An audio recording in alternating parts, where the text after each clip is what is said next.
De novo aqui, doutor Luciano.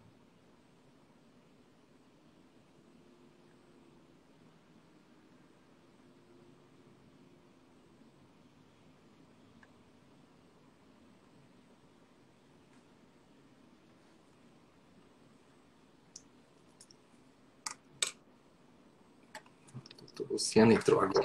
Quase que não dava certo. Rapaz, estava aqui na expectativa da sua chegada. Não, é porque antes era diferente, essas ferramentas evoluíram, né?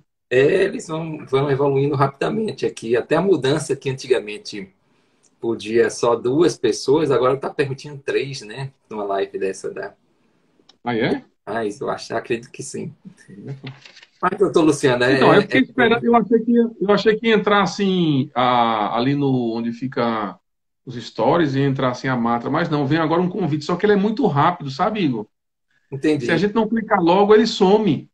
Aí, enfim, mas deu certo. Então, tudo E certo, aí? né? Vamos começar aqui nosso tema, pesquisas empíricas, né, doutor Luciano?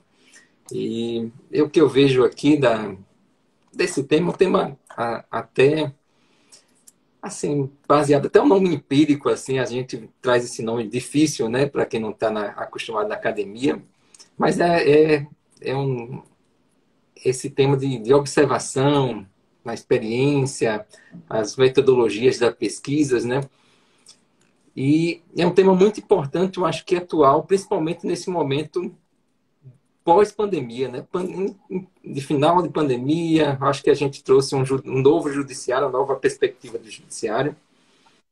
E você, eu acho que foi muito feliz nesse tema aí de trazer essa discussão para aqui, para nossa primeira live, nessa nova série de live da Matra aqui. Queria ouvir um pouquinho você também sobre o tema, sobre esse novo momento judiciário. A gente foi colocado numa modernidade assim avançada durante essa pandemia, que trouxe novas necessidades de estudo também, né? De um estudo aplicado não só da dogmática, que eu falo sempre que a gente passa 5 anos na, na, na universidade aprendendo muita lei e doutrina, mas nada de pesquisas com essa observação prática, né? Que o CNJ está buscando trazer aí nessas observações que tem dado com os dados, né? Que estão vindo, principalmente do DataJude, que está sendo lançado. O IPCJus eu acho que trouxe muito avanço, mas essa nova forma de pensar o judiciário. O que é que você tem aí para nos acrescentar?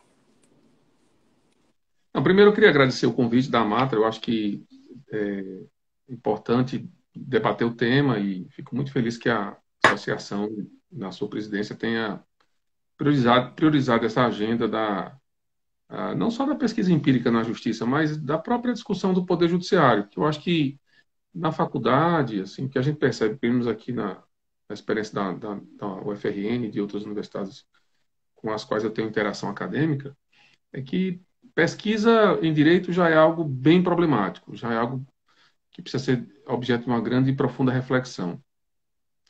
E o próprio judiciário também não é um assunto, é, digamos assim, na própria grade curricular. Pode parecer um pouco surpreendente essa afirmação, mas é preciso ver que a gente estuda muito na faculdade é processo, fluxos processuais, leis processuais, mas poder judiciário como instituição a gente não estuda muito, não. Então, assim, são dois domínios aqui que estão combinados nessa conversa de hoje, que não são domínios habituais, originários e comuns na formação do bacharel em Direito. Então, sim, eu acho que é importante que o CNJ esteja priorizando as pesquisas empíricas, pelo menos no Departamento de Pesquisas Judiciárias, sobre a direção da Gabriela, tem sido bastante, eu diria até ativo e proativo em relação a destacar essas pesquisas, mas acho também que as universidades têm, de alguma forma, contribuído com isso. Aqui na UFRN, por exemplo, eu coordeno um grupo de pesquisa chamado GPJus, Administração, Governo e Políticas Públicas do Poder Judiciário, é o nome do nosso grupo de pesquisa aqui. E nós temos feito algumas pesquisas empíricas, só fazemos pesquisas empíricas, na realidade, sobre judiciário, e também participo lá na Universidade de Brasília de um grupo de pesquisa chamado AJUS, Administração da Justiça, esse também mais vinculado ao pessoal de administração, mas com muitos pesquisadores do direito, que é o grupo que organiza o Enajus, que é esse encontro anual que a gente tem estimulado, divulgado, pelo menos no meu perfil aqui no Instagram eu tenho divulgado bastante o trabalho do Enajus. Então, aqui na universidade, a gente tem essa experiência, uma parceria também com o pessoal de administração, do curso de administração e de direito da UNP, então é um grupo de pesquisa interinstitucional, e temos estimulado muito isso. Então, assim, você tem de um lado o CNJ, através do DPJ, estimulando isso. E há nas universidades também um movimento nessa direção, buscando aproximar, né, o estudo por meio de abordagem empírica do ambiente judiciário, do ambiente dos tribunais, que é algo que, de fato, não tem esse destaque assim, na tradição de formação do bacharel, mas que eu acho que é uma medida assim, bastante importante. Por isso que eu agradeço o convite da Matra para conversar um pouco sobre isso, que é uma das minhas atividades hoje de pesquisa na universidade. Você ainda acha que... Eu vejo o judiciário assim um pouco longe ainda, infelizmente, da academia, do ambiente acadêmico, né? E esse afastamento, às vezes, traz também um afastamento desses dados para a parte prática e até dessa gestão assim, do judiciário, fomentada, inclusive, pelo CNJ, mas que, às vezes, as investigações não trazem um nexo com a realidade, com a aplicação nos tribunais. Você acha que as gestões dos tribunais estão utilizando esses dados e essas pesquisas empíricas na sua gestão prática também? Eu acho que é um movimento que está começando. Há alguns anos atrás, acho que 2017, 2018, eu participei de um grupo de pesquisa que desenvolveu a pedido do Tribunal de Justiça aqui do Rio Grande do Norte, a gente desenvolveu uma pesquisa sobre a estrutura das comarcas no estado do Rio Grande do Norte. E o nosso trabalho, o nosso relatório final, foi apresentado ao TJ que aproveitou esse trabalho para fazer claro, aproveitou no que entendeu ser possível e conveniente. Mas esse trabalho ancorou uma reforma da organização judiciária no estado do Rio Grande do Norte na época. Então, assim, existem alguns movimentos nessa direção, mas muito longe do ideal. Porque, na minha forma de ver, assim, uma das razões é que nós temos, especialmente aqui falando os gestores dos tribunais, os magistrados principalmente, têm uma visão muito tradicional da justiça, né? Baseado numa dicotomia que eu tenho procurado, de alguma maneira, se não minimizar, mas pelo menos relativizar.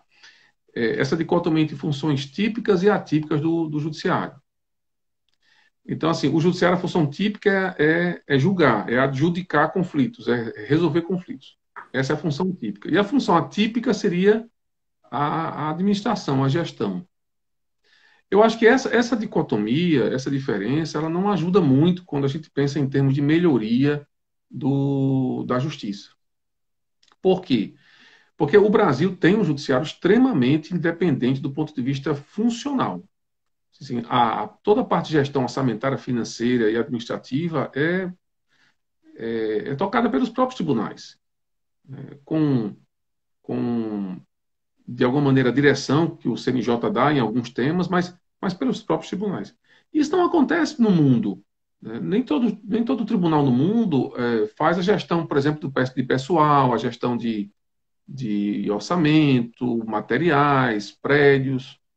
Mas o modelo constitucional brasileiro, construído pela experiência democrática aí de 88, entendeu de reforçar essa autonomia dos tribunais, porque a autonomia tem a ver com a independência. Então, a atividade dos tribunais, essa parte de gestão, tem muito a ver com a própria essência da independência judicial. E eu tenho dificuldade de entender que isso é uma função atípica nessa dicotomia do direito administrativo, digamos assim, mais tradicional, clássico. E essa diferença, sabe, o que eu penso, essa dicotomia cria um problema. Nós não colocamos a questão da gestão no centro, também da questão da formação dos juízes, da formação dos servidores, né? Então, assim, isso não está... e na própria faculdade. Então, assim, a própria ideia de gestão é um pouco esquecida. Então, quando você fala de políticas públicas, por exemplo, até o conceito de política pública como um programa ordenado, institucionalizado, regulado, de ações voltadas ao cumprimento das funções de um determinado poder, um programa complexo para realizar um determinado valor institucionalmente caro e importante, como a gente tem no Poder Judiciário hoje. Até essa ideia de políticas públicas é uma ideia distante, muitas vezes, da nossa gramática, né? E isso a universidade tem começado a perceber. Então, assim, eu tenho vários trabalhos publicados, algumas pesquisas sobre políticas públicas. A minha própria tese de doutorado tenta definir o que é política judiciária, política pública no Poder Judiciário, porque é uma área extremamente nova, assim, em termos de discussão. Eu acho que isso atrapalha muito, sabe, quando a gente pensa em política pública. A gente sempre acha que isso é uma coisa da administração, da gestão pública, não é uma coisa da justiça. A coisa da justiça é julgar. Mas a gente julga melhor se a gente tiver um judiciário, se julga melhor se o judiciário for mais bem administrado. Essa é uma realidade que a gente não pode fugir. Então, você acha também que, não sei, a gente também, com a pandemia, eu acho que a gente entrou numa nova fase do judiciário sem uma devida investigação, né? Sem um devido estudo na aplicação desses meios que a gente foi colocado.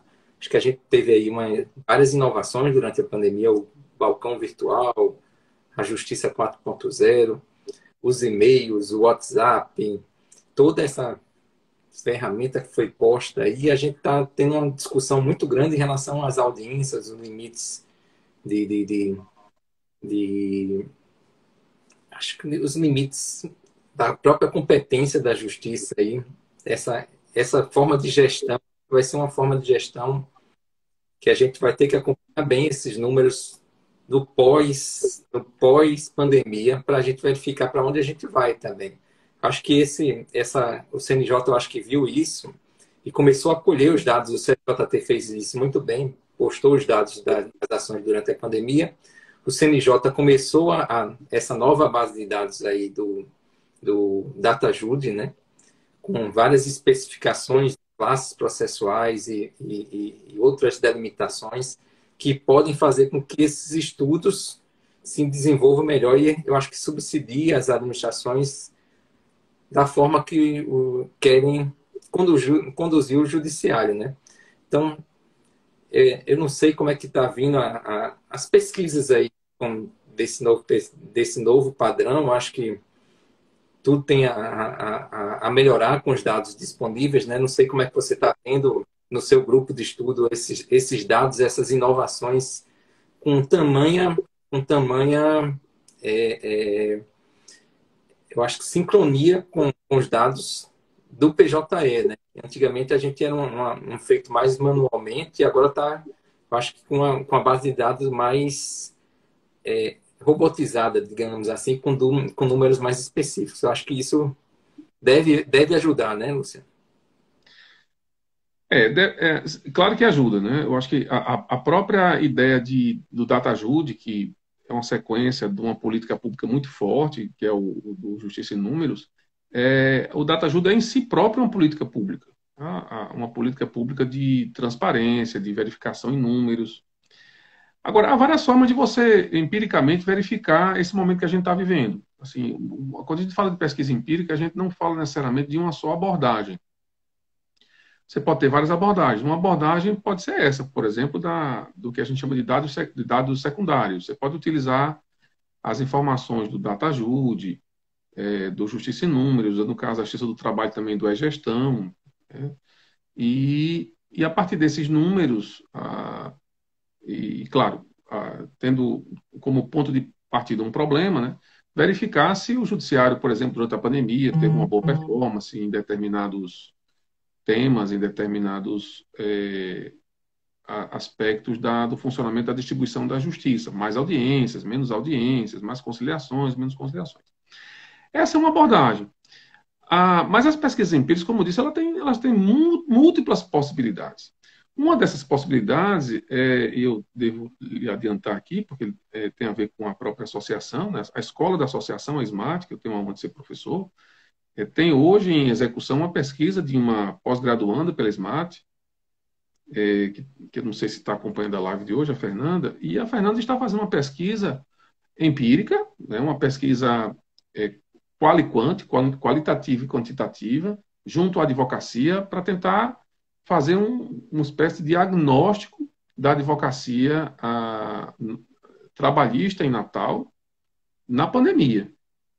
É um outro tipo de abordagem, porque a pesquisa da Fernanda buscou saber qual foi a capacidade de responsividade do advogado ao desafio de audiências telepresenciais. Olha, a Fernanda dizendo que está ali, ó.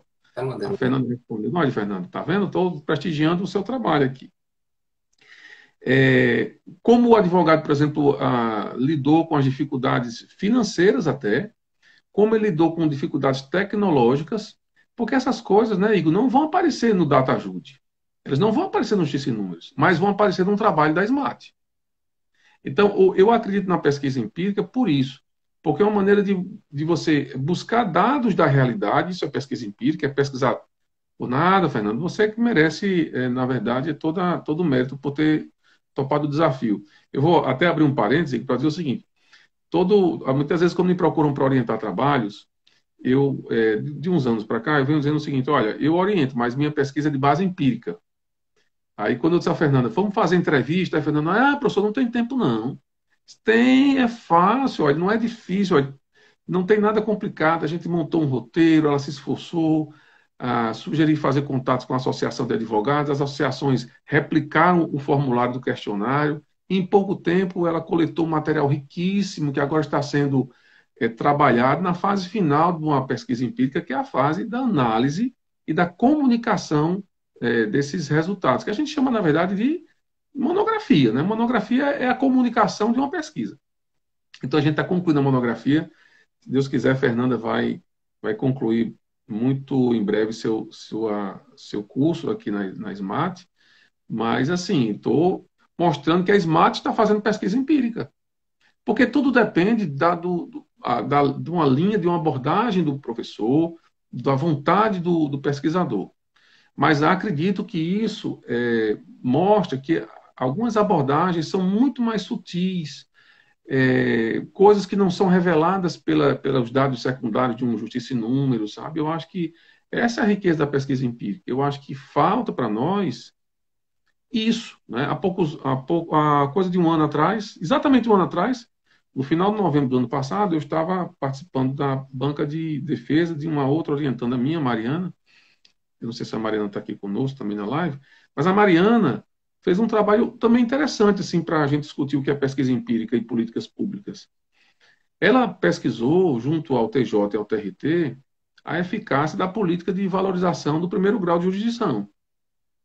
Ela foi entrevistar pessoas, talvez até tenha entrevistado você, como presidente da associação, levantou números, leu as atas das reuniões, enfim, fez um mapeamento de documentação direta de tudo que o TJ e o TRT fizeram, que são os dois únicos tribunais que têm magistrados permanentes, porque o Tribunal Regional Eleitoral não tem magistrados permanentes, e aí verificou as dificuldades que essa política pública enfrenta na hora de ser aplicada.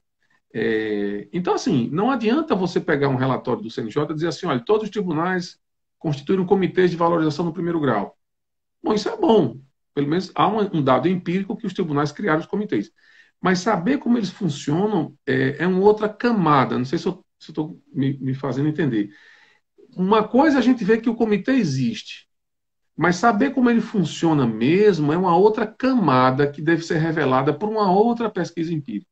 E assim vai. Então, é um mundo contado, como diria Machado de Assis e Ariano Suassuna, é um mundo contado do Brasil oficial para o Brasil real. Ou seja, para o mundo assim, formalmente, ok, para saber como esse mundo realmente funciona. E então pesquisa empírica trabalha com o Brasil é real. O Brasil como ele se apresenta a partir das fontes de evidência, entrevistas, documentação direta. Então, eu dei aqui dois exemplos, um da SMART e outro aqui da universidade, que trabalham políticas públicas e na forma de pesquisas empíricas. Você acha, então, que a gente está com uma... Assim, está aumentando cada vez mais as bases de dados, que falta um pouco de tratamento no caso dos dados. E o tratamento vem por essa abordagem não só quantitativa da pesquisa empírica, mas também da abordagem qualitativa para entender esses números, no caso?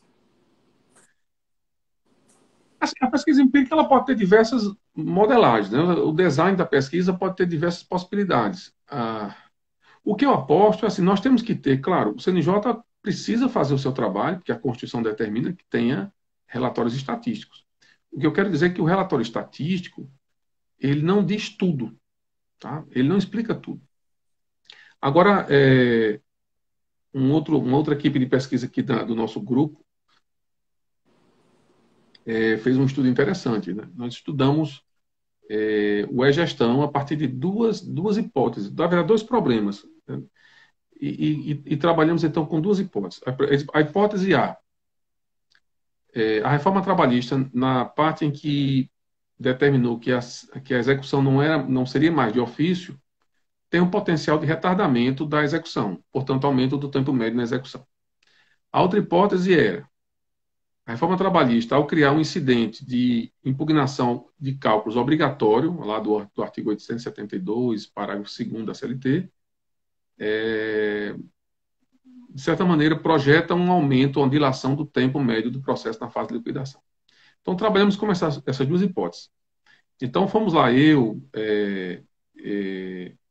Régia, Raquel, Adriano, fomos pesquisar isso. Fizemos, na verdade, dois planos de trabalho, um para execução e outro para liquidação. Vou ficar somente com o da liquidação, para não alongar muito o exemplo desta pesquisa.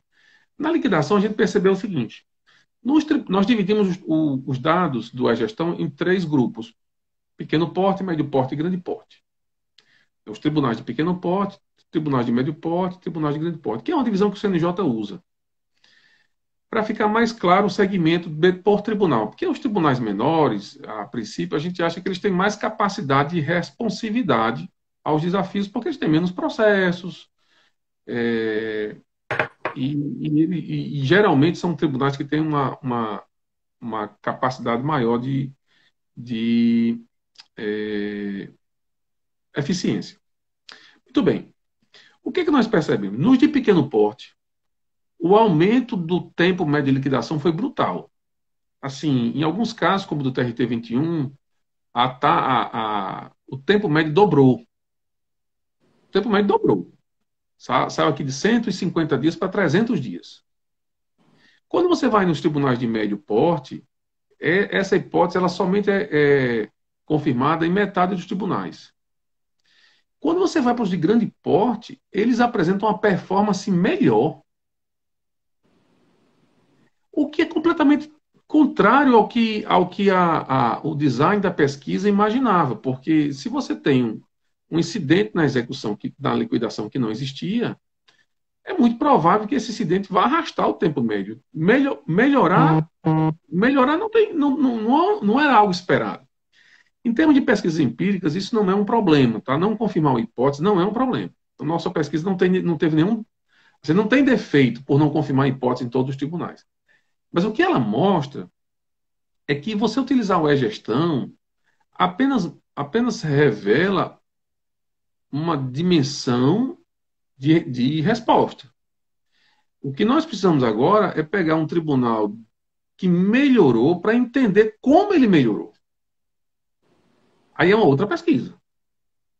Então, pesquisa empírica, na realidade, não está para dar resposta para tudo, porque tem um limite. Então, esse trabalho foi publicado nos anais do Enajus, foi apresentado agora no Enajus mês passado, e está disponível lá no site do Enajus, enajus.org.br, para quem quiser consultar. E assim, foi uma grande aventura para nós. Pegamos dados secundários para testar uma hipótese. E os dados secundários mostram para nós uma realidade completamente inesperada, muito complexa, sabe? Dependendo do segmento de porte de tribunal. E aí a gente viu o seguinte, olha, vamos ter que pensar num projeto mais adiante, aí com mais, talvez até com algum recurso de financiamento de pesquisa, para que alguns pesquisadores vão até a um tribunal selecionado e estudem os fluxos de trabalho e a própria alimentação dos dados. Isso também. O que eu vejo aí que depende muito do que você entende como final da fase de liquidação, que pode ser colocado por cada tribunal, no caso. E aí eu acho que há um problema.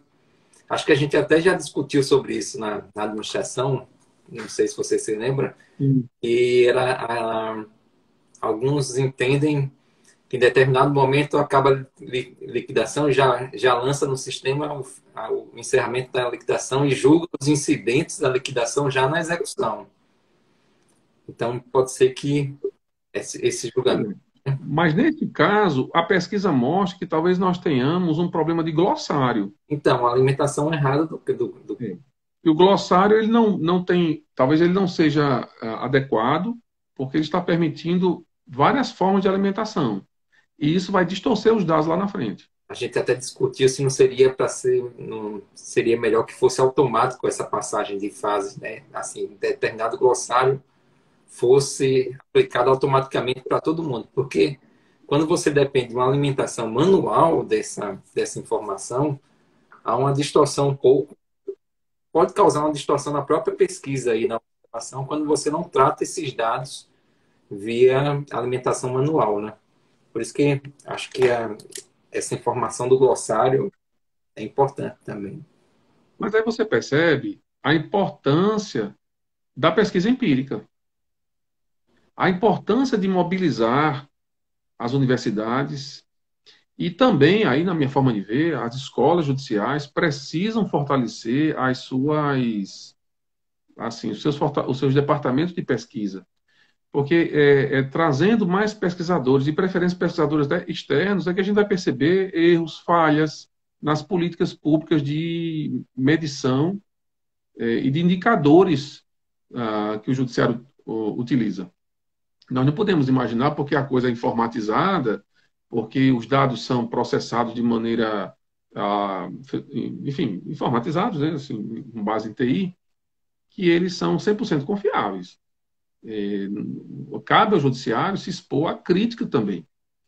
E esse é o papel das universidades, esse é o papel do próprio judiciário, quando o DPJ estimula pesquisas empíricas, quando você tem algumas iniciativas de aproximar a academia, que o DPJ tem feito isso, né? Tem convidado pesquisadores para estudar o judiciário, com financiamento de pesquisa, inclusive. Mas é essa pesquisa empírica que traz a crítica metodologicamente orientada para dentro do tribunal e para dentro dos tribunais, né? E eu acho que esse é digamos assim, o mote que nos reúne hoje aqui, é discutir isso. Quer dizer, que papel tem a pesquisa empírica nas políticas públicas? É esse papel de crítica, esse papel de checagem, de aferição, que toda instituição precisa. Alguém vai dizer, puxa vida, mas sempre houve. Não, eu acredito assim, sempre houve pesquisa na área de saúde, na área de educação, que são políticas públicas já muito sedimentadas, mas na parte do judiciário, a própria ideia de política pública é muito recente. A abertura que o judiciário oferece é muito recente, porque como é que nós podíamos dar um judiciário se não havia, por exemplo, o Justiça em Números, os relatórios estatísticos dos tribunais, que o CNJ também estimulou, e a lei de transparência. Porque Veja, é a lei de transparência que nos assegura como pesquisadores, sabe? A gente pede os dados pela lei da transparência, pela lei de acesso à informação. É a lei a nossa aliada. E isso tudo, gente, é dos anos 2010 para cá. Então é muito recente.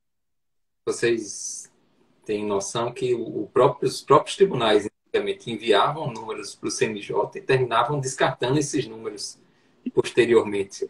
E hoje o CNJ, por incrível que pareça, tem mais dados dos tribunais do que os próprios tribunais. Isso foi informado pelo DataJury, que está sendo carregado com dados que às vezes até o TRT-21 não tem. E essa sua pesquisa aí, Eles não disponibilizam, né? e essa pesquisa que você está dizendo aí, a importância até desse fato empírico aí para fazer a execução, que alguns juízes, por exemplo, tem juiz que entende que assim, a certeza da liquidação naquele momento poderia até, porque a decisão ali na fase de liquidação, alguns entendem que é uma decisão interlocutória, alguns estão entendendo que caberia agravo de petição. O tribunal aqui, por exemplo, não aceita o agravo de petição, mas isso pode causar um fenômeno de anulação da própria decisão e retornar para a fase inicial da liquidação. E com esse destrinchamento dos números aí que você está dizendo, a demora, será que é melhor a gente aceitar o agravo de petição e ir daqui para frente de forma correta, no caso, com a certeza que aquele é o valor da execução? Ou será que é melhor a gente poucas reformas nessa decisão do primeiro grau? Então, poderia ser uma decisão interlocutória que espera os embargos, confirma nos embargos e o agravo de petição sai da decisão definitiva, e com isso a gente ia assim, de uma forma mais correta também. Isso, uma pesquisa pode demonstrar esse desmembramento, né, totalmente na prática do judiciário, de uma posição ou outra. Né? Assim, exatamente. A questão é o seguinte, toda literatura em torno de metodologia de pesquisa de base empírica, como a jurimetria, mas enfim, todas as metodologias que utilizam de dados da realidade, toda a literatura diz o seguinte: o que é mais persuasivo é tentar convencer alguém pela clareza e coerência das suas ideias, ou pela clareza e coerência das suas ideias ancoradas com dados extraídos da realidade. Eu acho que essa é a questão. O que acontece é que no direito a gente se acostumou a fazer trabalhos com a discussão da literatura apenas. A revisão bibliográfica, consulta bibliográfica, opiniões. De uns tempos para cá, com maior acesso, também com jurisprudência, mas que também jurisprudência são opiniões. Porque você pode fazer trabalhos de jurisprudência levantando a jurisprudência para dizer, olha, os tribunais tendem a pensar assim porque eu levantei as decisões do Tribunal X durante X anos e verifiquei que 80% das decisões são nesse caminho. Essa é uma discussão completamente diferente do que você escolher uma ou outra decisão para dizer, olha, a jurisprudência pensa assim. Tá, mas você não pode dizer que ela pensa assim se a sua amostra é muito pequena. Então, como você trabalha a amostra nos textos jurídicos é uma coisa meio arbitrária. Não é que haja má-fé, entenda? Não é má-fé, é uma questão de metodologia. Nenhum estudo sério se baseia em amostras que não são fundamentadas, que não são explicadas. O que eu acredito é que fazer pesquisa empírica ajuda a entender um determinado fenômeno de maneira mais persuasiva, de maneira mais convincente. Aqui no TRT do Rio Grande do Norte, eu fiz há alguns anos uma pesquisa com a Raquel, que foi minha aluna aqui também na universidade, fizemos uma pesquisa interessante. Na época havia uma discussão se a prova emprestada estava sendo ou não aplicada no processo do trabalho, porque era uma questão que você deve lembrar que era uma questão controvertida. Tinha decisões que não aceitavam, não é isso? O que nós fizemos? Nós partimos do seguinte problema. O Código de Processo Civil, ao reconhecer, ao positivar a prova emprestada, mudou o comportamento da Corte. A Corte, no caso, era o TRT-21. Né? Essa era a nossa pergunta de pesquisa. E o que nós fizemos? Levantamos todas as decisões que falavam de prova emprestada 3 anos antes, 3 anos depois do CPC. E verificamos que o tribunal mudou de orientação. Depois do CPC, o tribunal passou a aceitar de forma muito mais ampla a prova emprestada. Então, a pesquisa que nós fizemos permite dizer que a prova emprestada hoje é amplamente aceita no tribunal. Não por uma opinião, entendeu, Igor? Mas por uma pesquisa baseada em fontes de evidência. Quais são? As decisões do tribunal. Nós levantamos todas num período de 6 anos. 3 anos antes e 3 anos depois do CPC. Então, veja que não é tão difícil assim você pensar em um design de pesquisa. Você tem um problema bem delineado, você tendo uma forma de extrair dados, no caso foi o site do tribunal, coloca lá prova e emprestado e vai coletando tudo. Claro que você vai descartar alguns achados, algumas respostas que não são bem o que a gente queria, mas isso também é explicado no texto, né, no artigo que a gente produziu, e esses artigos estão publicados, né, quem tiver interesse pode buscar lá no meu perfil, lá tem um link, um biolink, lá vai para umas páginas e numa plataforma que tem todos os artigos que eu publiquei nos últimos anos, e esse publiquei junto com a Raquel Tavares, e esse trabalho que eu fiz com a Raquel foi muito interessante, porque mostra que nós temos condições de fazer pesquisas aqui, de boa qualidade, assim, pesquisas que têm bons temas, não são tão difíceis.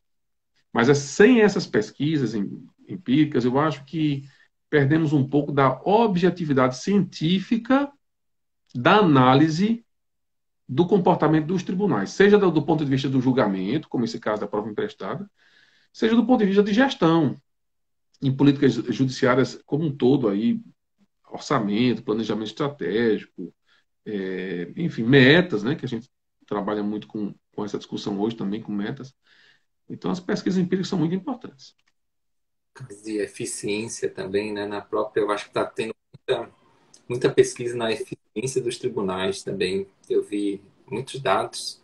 As próprias metas, a gente teve um encontro institucional agora, baseado nas metas do Poder Judiciário, mas eu vejo que metas por metas também não é um objetivo que a gente deve perseguir, mas uma meta com a finalidade, né? Uma meta que saiba onde chegar. Eu acho que a pesquisa também pode ser crucial nisso aí. Qual o judiciário que a gente quer? Por onde começar? Eu acho que a própria delimitação do novo judiciário também que a gente está vivendo, a gente teve uma discussão muito grande em relação aos tribunais pequenos, médios e grandes aí nessa, que geralmente por essas metas quem ganha os prêmios de eficiência são os tribunais grandes, né? Acho que por incrível que pareça, os menos eficientes ganham as metas por eficiência. Mas eu acho que está faltando um pouco também destrinchar esses números e mostrar um pouco da eficiência dos tribunais pequenos, como você botou aí. Geralmente os tribunais pequenos, quando destrincham números, mostram acho que desempenhos melhores, né? Pelo próprio, acho que diminuição das demandas, a acervo, a própria pessoalidade, eu acho, no fato, termina mostrando. Eu acho que, será que a investigação dessas causas também falta? Acho que na pesquisa, para investigar também essas causalidades de números, como você falou, destrinchar cada tipo de pesquisa e acho que demonstrar um novo judiciário aí também dos tribunais pequenos e também demonstrar para onde a gente quer ir, né? Nossa. Eu acho assim, tem muita gente boa dentro e fora da justiça que tem toda a condição, né, de contribuir com essas questões. E nós precisamos pensar o seguinte: essas questões sobre o judiciário estão sendo colocadas, os eventos que os tribunais realizam são, digamos, uma boa fonte de coletar problemas de pesquisa. Eles são críticos o bastante, inovadores o bastante na análise para provocar essas perguntas. A universidade está colocando o judiciário no centro de uma agenda de pesquisa. E eu acredito que nesse ponto, talvez, os tribunais, assim, o judiciário, esperar deles esse protagonismo é uma certa posição naif, né? É meio ingênuo isso, imaginar que o judiciário... Olha que ele está fazendo isso, eu acho que o CNJ, de certa maneira, faz, mas, assim, o judiciário é muito fragmentado, né? É extremamente insular, que foi a discussão que eu tive na minha tese, né? Mas você não acha que esses mestrados profissionais que estão surgindo até dentro do próprio judiciário, eu acho que aqui o TJ tem uma experiência de prática de um mestrado profissional, há um convênio com o TJRN, com a FRN, quer dizer, e eu acho que termina trazendo juízes e servidores para dentro também dessas próprias pesquisas, né, empíricas.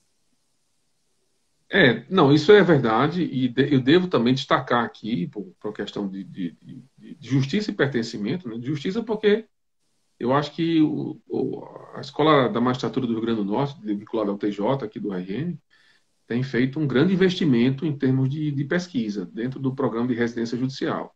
Tem investido no MBA para os juízes.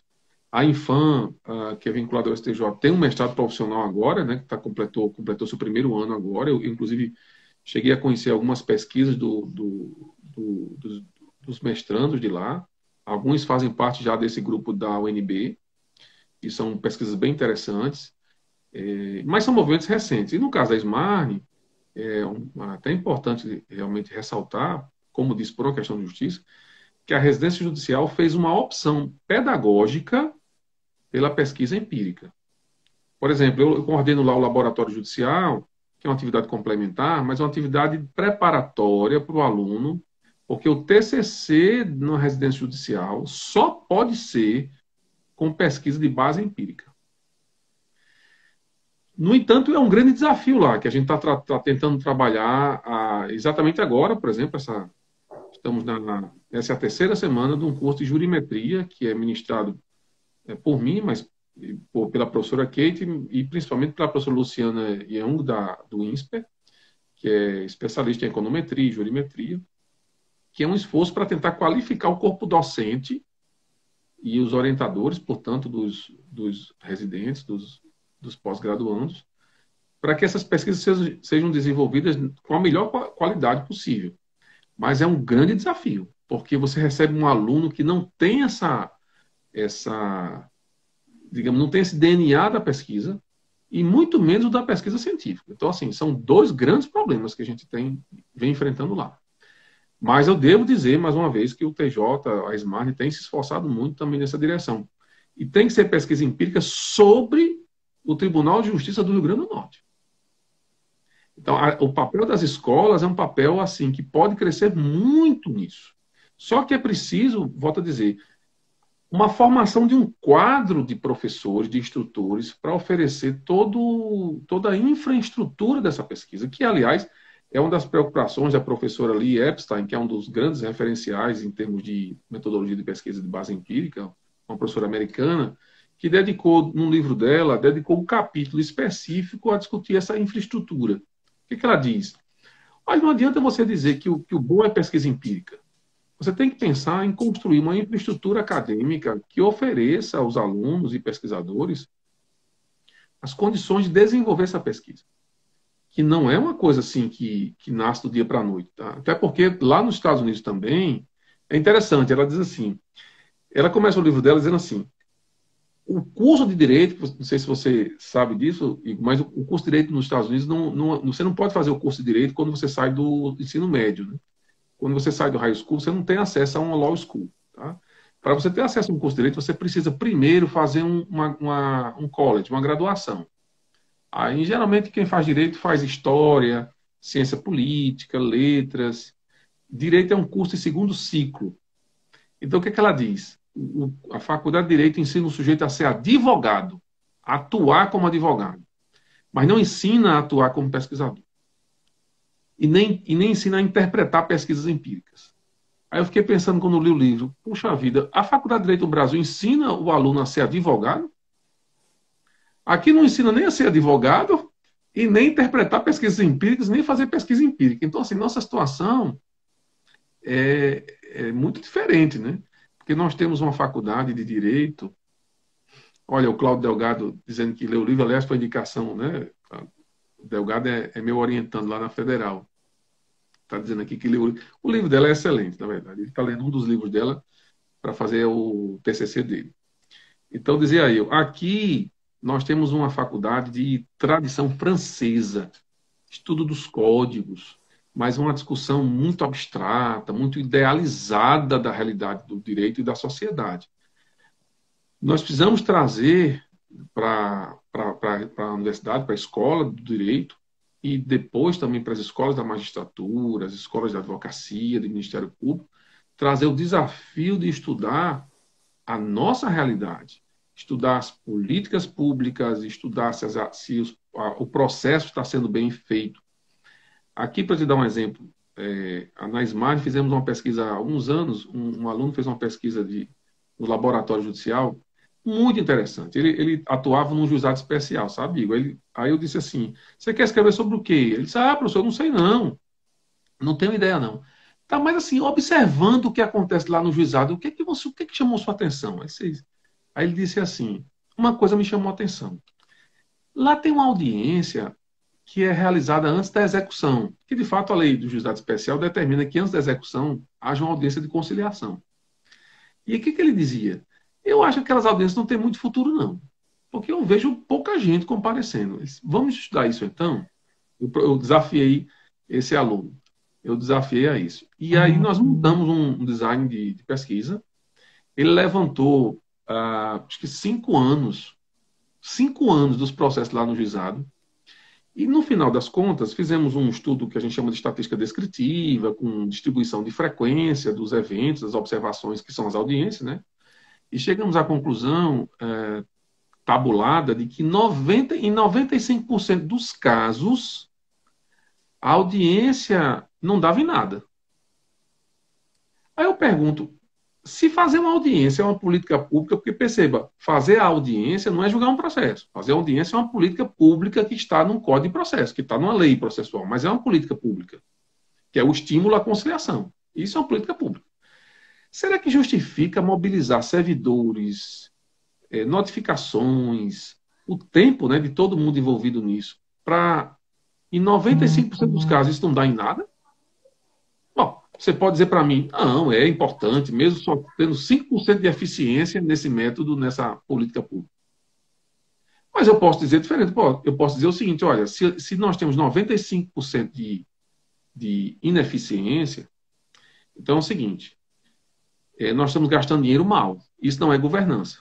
Então vamos ter que suspender essa providência. Então, a pesquisa empírica sobre políticas públicas tenta mostrar isso. O que se faz com o dinheiro público traz respostas? Sim, não, em parte. E aí, quem tem poder de decisão, e a própria sociedade, que pode também interferir nisso, faz as escolhas, constrói, né? Esses atores constroem as escolhas que são as melhores, o que entendem ser as melhores. Mas sem pesquisa empírica, nós podemos ficar gastando mal, desperdiçando tempo, recursos que já são escassos, para coisas que não funcionam, deixando de apostar em outras coisas que funcionam. Luciano, a gente está chegando na reta final aqui da nossa live e até para quem está começando, querendo fazer uma pesquisa, na verdade, você como professor na área, como fazer? Não, acho assim, primeiro, o melhor é sempre buscar, de alguma forma, se integrar a um grupo de pesquisa, porque pesquisa, assim, quanto mais gente pensando, melhor. Por exemplo, no nosso grupo na universidade, a gente sempre debate o design da pesquisa. Antes da pessoa fazer a pesquisa, o pesquisador apresenta para o grupo, a gente dá sugestões e tudo mais. Mas acho que o letramento em pesquisa empírica é o primeiro passo. O que é o letramento? Você precisa aprender.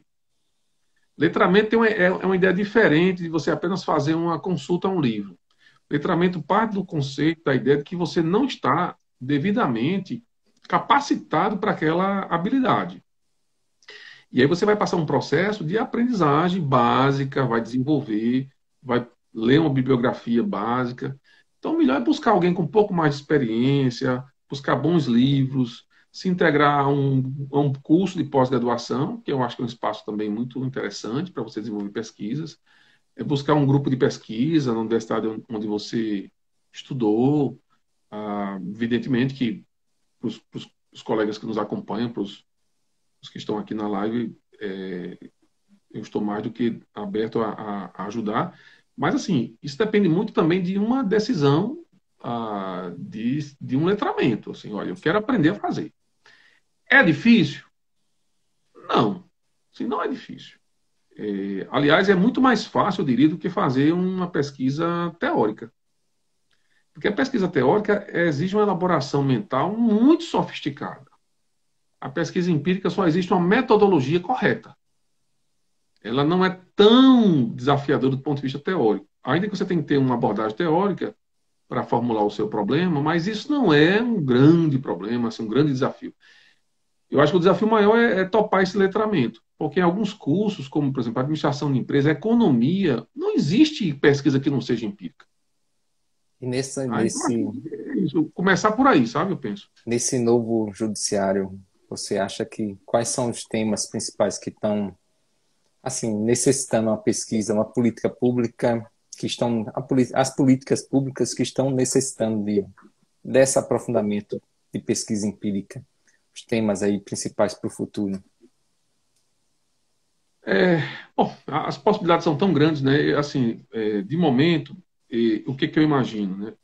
Eu acho que a gente tem que pensar em termos de planejamento orçamentário, que grau de participação, que eficiência esse orçamento participativo tem produzido. Acho que esse é um tema importante, embora é um tema assim bastante oculto, muito nas sombras assim do grande público, mas eu acredito que ele é muito estratégico em termos de independência judicial, de valorização de todos os atores da justiça, discutir se o orçamento participativo está sendo realmente efetivo. Acho que o Justiça 4.0, esse programa que começa aí, é realmente uma, sim, uma agenda de pesquisa bem interessante, sabe? Eu acho na linha que a Fernanda está estudando aí esse ajuste que o CNJ quer propor para um judiciário que corra paralelamente em meios completamente eletrônicos. Eu acho que esse é uma agenda de pesquisa que é atual, que começa agora, mas ele não tem prazo para vencer, né? Pelo contrário, é uma agenda que está começando agora. E eu acho também, Igor, assim, se você me permite dizer, eu acho que algumas políticas públicas já bem conhecidas precisam de mais pesquisas empíricas. Assim. Eu acho que o movimento pela conciliação, que começa lá em 2005, 2006, e já está em uma curva de maturidade muito grande, assim, recebe muitos investimentos, a gente precisa entender realmente se esse movimento pela conciliação, o que ele tem produzido, não só em termos quantitativos, mas também em termos qualitativos. Que tipo de justiça tem sido produzida, né, com base nesse fortalecimento da conciliação. Então, assim, esses são temas, sem prejuízo de outros, são temas que eu acredito que ainda têm, claro, morosidade, metas, isso sempre vai estar na agenda dos pesquisadores, né? Desempenho do judiciário sempre vai estar na agenda porque tem muito a ver com a administração gerencial, que é um aspecto bastante, eu digo assim, resiliente na agenda de pesquisa do judiciário. Esse tema da conciliação, até o Ivan teve no nosso, Ivan Gonçalves teve nosso encontro institucional e o CNJ, o CSJT termina tendo uma meta, que é a meta da conciliação, mas que é uma meta que só define a quantos acordos foram feitos, a porcentagem de acordos realizados, né? Não define se os acordos que não foram feitos também alcançaram o objetivo da política pública de prestação jurisdicional. Isso termina também sendo assim um objeto de estudo nesse tema daqueles juízes também que indeferiram os acordos, mas que conseguiram, acho que, conceder a prestação jurisdicional de uma forma satisfatória e executar também, acho que também é um tema bastante interessante, né? Estamos chegando aqui, Luciano, nossos instantes finais. Eu queria que você desse umas considerações finais aí sobre o tema, falasse algumas coisas que você fique à vontade aí para você abordar o tema com suas considerações finais para a gente tentar encerrar a nossa live. Não, acho assim, só reiterar o agradecimento pelo convite, parabenizar a associação por dar espaço ao tema das pesquisas empíricas e políticas públicas na justiça. Eu acho que isso é um tema bastante incomum. Tá? Acho que nós fizemos uma live no ano passado, naquela primeira série de lives da Mata sobre o rito emergencial, mas acho que esse é um tema assim, bem mais interessante, porque ele é um tema mais permanente, né? Um tema que a gente pode discutir em muitas conversas e teremos sempre assunto para tratar. Em segundo lugar, sei lá, ainda agradecer e parabenizar a Marta pelo espaço, dizer que é muito importante que a gente continue com essa discussão, com esse tema em alta na agenda, né? Porque não haverá judiciário, nenhuma instituição sobrevive ao tempo sem se conhecer. Eu acho que a ideia da pesquisa empírica na justiça é de autoconhecimento dessa instituição tão importante, que tem contribuído tanto para o desenvolvimento da democracia e dos direitos fundamentais no Brasil, mas que precisa realmente ter esse olhar, eu acho, de pesquisa. E vamos continuar aí, até onde Deus permitir, vamos continuar fazendo essas pesquisas. Eu agradeço novamente a oportunidade e desejo tudo de bom para a associação, para você, e tudo de bom para quem acompanhou aí nossa conversa. Foi muito eu que agradeço aqui. Eu acho que está dando um pontapé inicial na nossa, acho que temporada de lives, que eu digo aqui. A gente vai abrir a temporada todas as terças, dando início nesse projeto da Marcha, de eu acho que levar o conhecimento a todo o público, não só interno como externo, e deixar na nossa página aí esses pensamentos, eu acho, dos nossos magistrados, em alguns temas, às vezes teses de doutorados, e deixar esse espaço aberto para a gente pensar também no judiciário, né?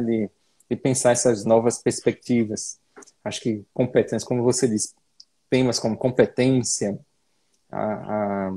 as varas em si, a eficiência, a governança, são temas que são palpitantes nesse momento, principalmente de acesso telepresencial, né? Eu acho que a gente conhecer esse nosso público agora, que está vindo na Semana Institucional, por exemplo, a gente teve uma discussão sobre a abordagem das audiências telepresenciais e a continuidade também desse novo sistema, né, de audiência que está chegando agora, mas pelo que eu estou vendo, veio para ficar, né?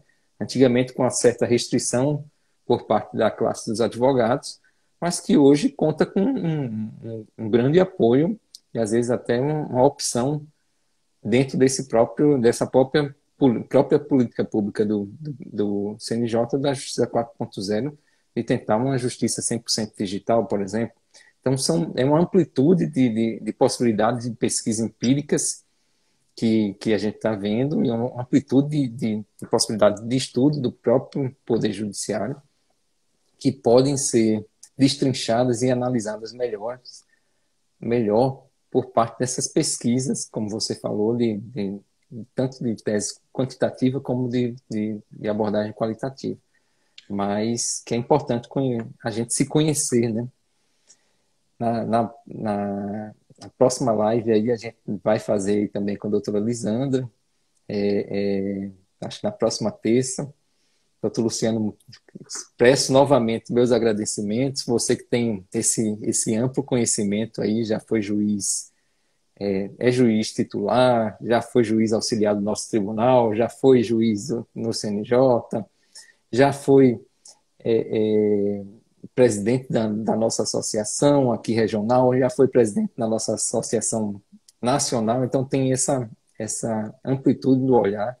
Eu acho que facilita essa possibilidade de ver o judiciário como um todo e acho que edifica essa presença aqui nessa nossa live e no nosso tribunal também. Quero agradecer aqui, muito obrigado pela presença e a todos que assistiram. Se quiser dizer mais alguma coisa, doutor Luciano, a palavra é sua. Não, só agradecer. Um abração. Grande abraço aí, boa noite a todos. Muito obrigado aí. Até mais.